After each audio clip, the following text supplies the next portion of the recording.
मित्र, आप क्यों अपने आप को अभव्य घोषित कर रहे हो? आपका प्रश्न का उत्तर समंत्रवद्ध स्वामी ने बहुत अच्छी तरह से दिया है संजय। आपको टीकमगढ़ में जब प्रवचन आप करा रहे थे, मंडप लगा करके, कौन सा क्षेत्र था वो? तहसील में। मेरे मित्र, एक दिन मैंने आपसे कहा था, प्रश्न आपने किया था, काला कलिर्वा कलशा शुभा श्रोतो प्रोक्त वचना शिवा तो इस शासन दिपत्त लक्ष्मी प्रवृत्त शक्ति रपात हेतु। आचार्य समंतवद्ध स्वामी ने प्रश्न किया, समंतवद्ध स्वामी से प्रश्न किया भगवान महावीर स्वामी ने कि समंतवद्ध, मेरा शासन इतना उज्जवल पवित्र है, फिर भी इसको मानने वाले लोग कम क्यों हैं? हे स्वामी, आपके शासन में कोई कमी नहीं है। संजय, साड़ी की दुकान चलाती हो ना? संजय, टीकमगढ़ में साड़ी की दुकानें अधिक हैं कि सोने चांदी की? साड़ी की अधिक है। मित्र, आपके टीकमगढ़ में सोने चांदी की दुकानें अधिक हैं कि हीरे की, जवाहरत की? संजय, सत्य है, आपने बहुत अच्छा प्रश्न किया है। श्रेष्ठ वक्ता तो होना ही चाहिए, पर श्रेष्ठ वक्ता का वक्तव्य अश्रेष्ठ कभी नहीं होता है, पर समझने लाऊंगी पात्रता तो वैसी होना चाहिए। जैसे सोने चांदी की दुकानें बहुत कम हैं, हीरे उसमें बहुत कम दुकानों में मिलते होंगे, देश में पहाड़ बहुत हैं, समतल भूमि बहुत है, लेकिन आपके मध्य प्रदेश में पन्ना में हीरा निकलता है, ब्रजपुर में ही निकलता है, सकरिया में निकलता है, देवेंद्र नगर में नहीं निकलता, बगल में ककरेटी में नहीं निकलता, ओहो पीयूष के गुनौर में नहीं निकलता, पर हीरा तो सकरिया में निकलता, बिल्कुल बगल में है मित्र। ऐसे ही जो हीरे की खदानें होती है, वो भूमि अलग ही होती है, और उस हीरे को खरीदने वाले लोग भी अलग ही होते हैं मित्र। ऐसे ही ये जिनागम जो है, ये हीरे की खदान है। इसके हीरे को समझने के लिए, इनको खरीदने के लिए आदमी के अंदर पुण्य की योग्यता चाहिए, पुण्य का धन चाहिए। पापी जीवों को आप क्या समझाएंगे? उनका शाम होता तो अभक्ष्य खाने से, सुबह होता तो अभक्ष्य खाने से, वे बेचारे तत्व को कहां समझेंगे? मुनिराज जा रहे हैं, वे कह रहे कोरोना जा रहा है। सुब्रत सागर, मुनिराज जा रहे हैं, एक दादी मां पूछती है कौन जा रहा है? बोले कोरोना जा रहा है। मित्र, अब जिसके बुद्धि में मुनिराज कोरोना हो गए, ये नहीं कह रहा कि जो हम अभक्ष्य रखे हैं अपनी टोकनी में, ये कोरोना है। इसलिए भाई समझो यशोधर जी, संसार ऐसा बेटा, हो कल की तो बात है, हैं?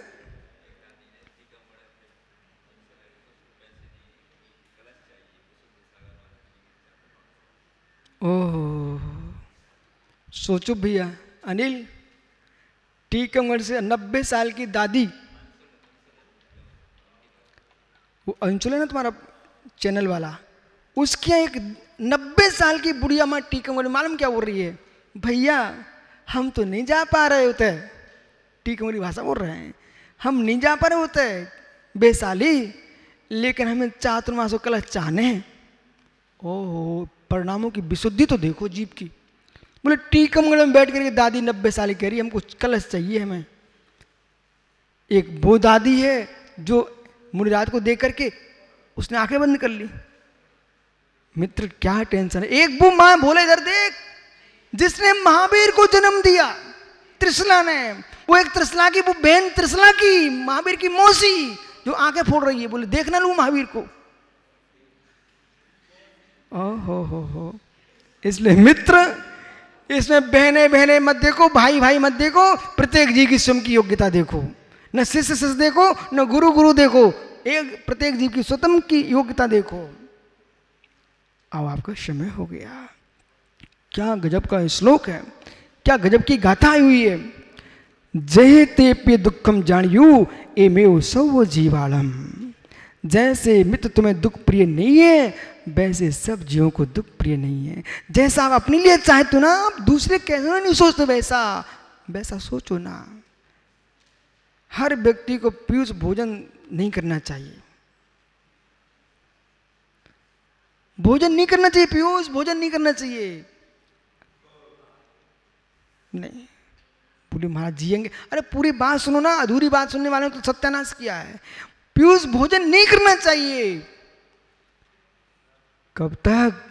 जब तक खुल के भूख ना लगे। जब खुल के भूख लगेगी उसको भोजन की कीमत रखेगी और भूख की भी कीमत दिखेगी, और आपकी स्वयं की भूख का वेदन हो जाएगा तो आपको दूसरे की भूख का भी ख्याल रहेगा। फिर पीयूष कहीं सागर बन गए ना तो ऐसे अंजलि लगा के चौके में बैठे मिलेंगे।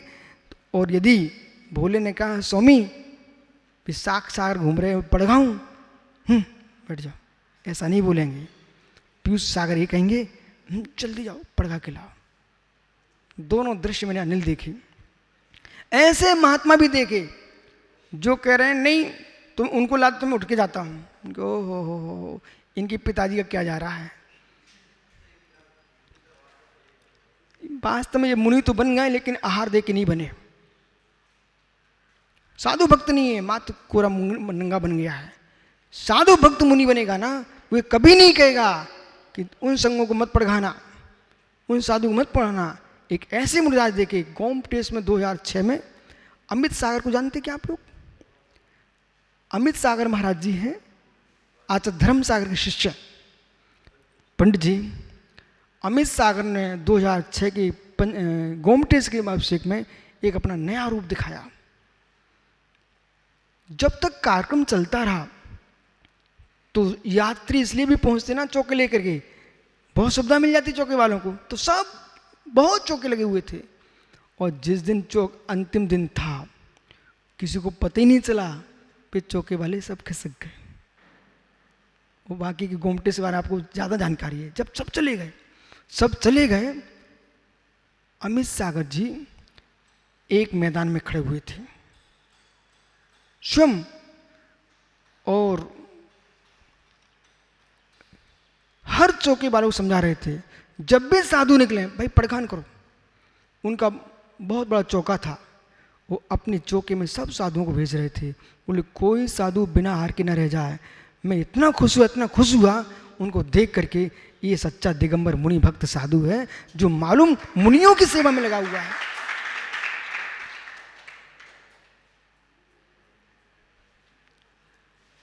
सुर सागर ने तो नहीं कहा कि भाई क्यों तुमने मिला लिए 24 साधु। सुर सागर ने कहा है भाई तुम यहाँ का चौमासा छोड़ जाओ, लेकिन आप बासुकुंड जाकर के 24 पक्षियों का ध्यान रखो।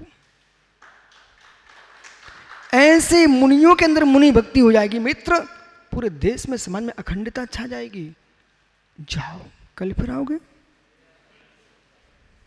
पर यार तो पुनः चर्चा करूंगा मध्याह्न में। आत्म स्वभावम परिभाव भिन्नम आत्मा स्वभावम परिभाव। आत्मा का स्वभाव प्रवचन भिन्न। महावीर स्वामी की जिनेन्द्र भाड़ी मनुष्यो जगत कल्याणी है। ईश्वर सर्वज्ञ शासन नमोस्तु शासन जयवंतो जयवंतो वितराग श्रवण संस्कृति। भगवान सर्वज्ञ देव ने अहिंसा की सूक्ष्म व्याख्या की है। जगती के सारे दार्शनिक जिस अहिंसा पर विचार करते हैं वह बहुत स्थूल है। सर्वज्ञ देव ने जिस अहिंसा की व्याख्या की है ज्ञानियों वो अत्यंत सूक्ष्म है।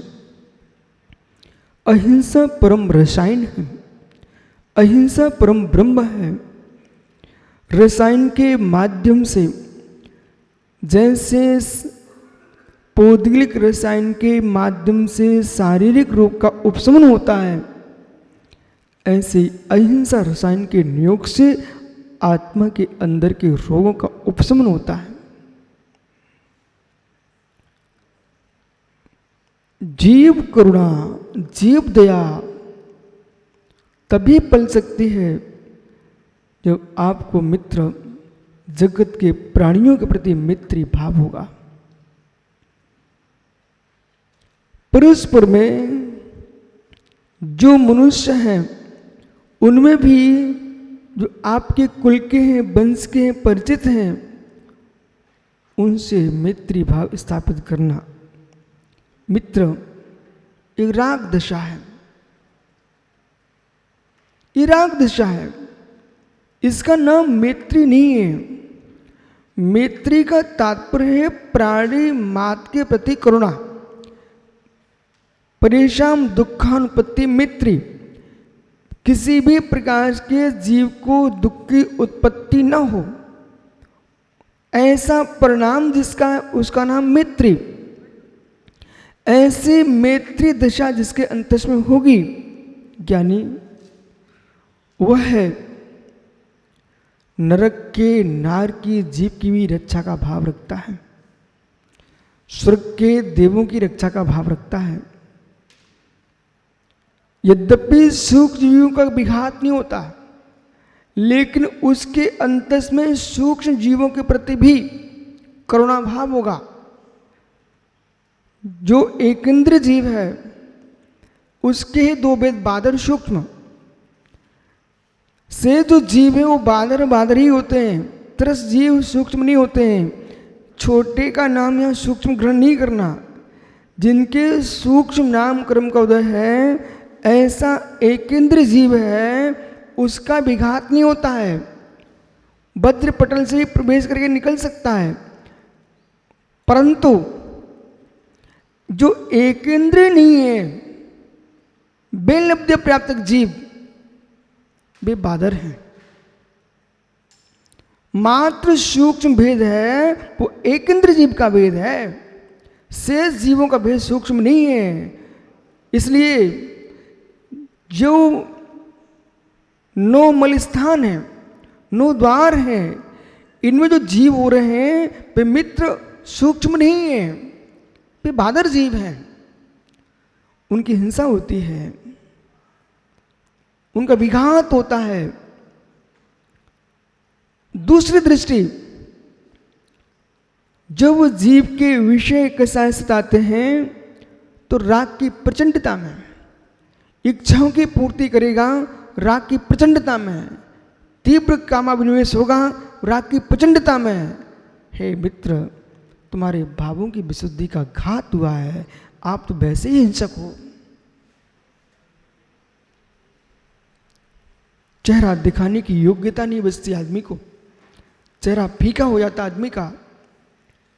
अशुभ भाव आते ही ज्ञानी चेहरा फीका हो जाता है, चमक समाप्त हो जाती है, रूखापन आ जाता है और स्वयं के द्वारा स्वयं के प्रति ग्लानि भाव आता है।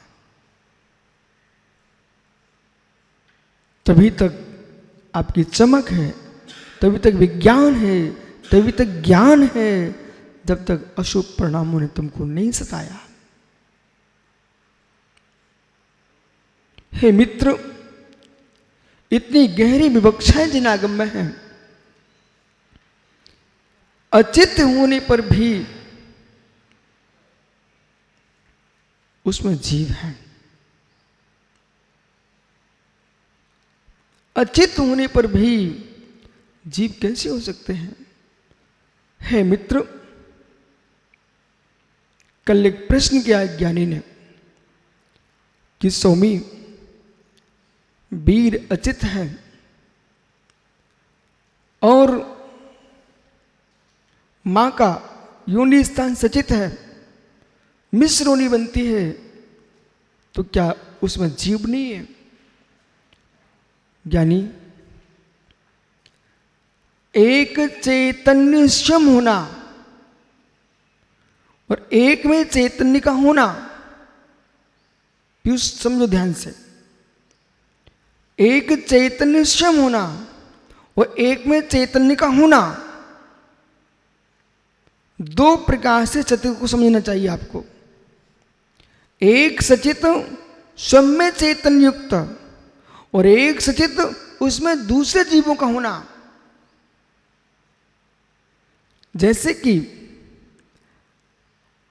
कोई पुरुष है, उसकी मृत्यु हो गई, उसका शरीर मनुष्य की अपेक्षा से अचित हो चुका है, फिर भी सचित है, उसमें कोटि कोटि जीव उत्पन्न हो चुके हैं, फिर भी सचित है। इसी प्रकार से मित्र, जिस पुरुष का वीर है वो पुरुष उसमें नहीं है,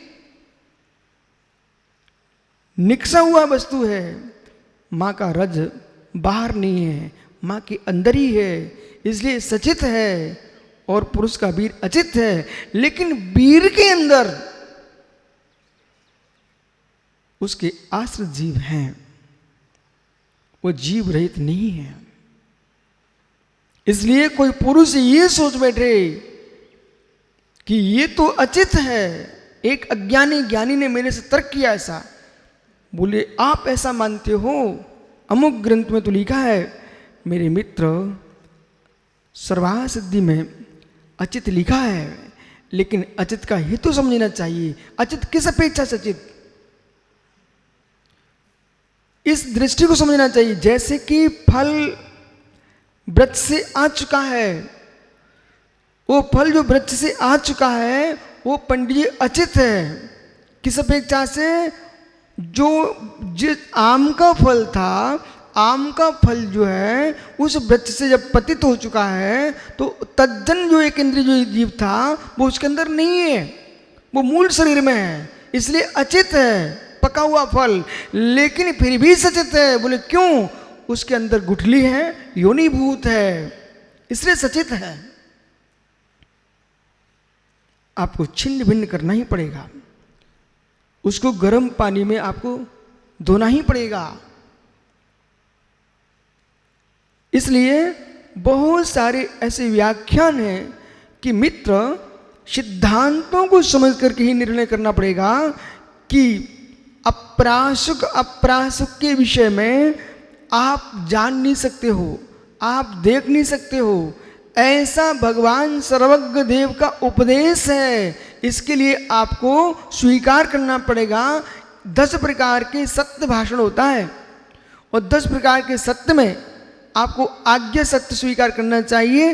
इस सर्वज्ञ की आज्ञा है कि आपने उन जीवों को न आंखों से देखा है न आप देख पाएंगे, लेकिन जिनदेव की आज्ञा है आपको प्राशुक वस्तु का सेवन करना चाहिए।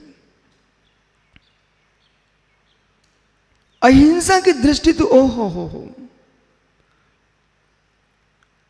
प्राशुक किया है पानी। हे मित्र, उनमें त्रस्जीव उत्पन्न न हो, ये हमारी अहिंसा की दृष्टि है। अज्ञानी कुछ भी सोच सकता है। और 48 मिनट से अधिक होते ही छने पानी में भी मेरे मित्र जीव उत्पन्न होना प्रारंभ हो जाएंगे।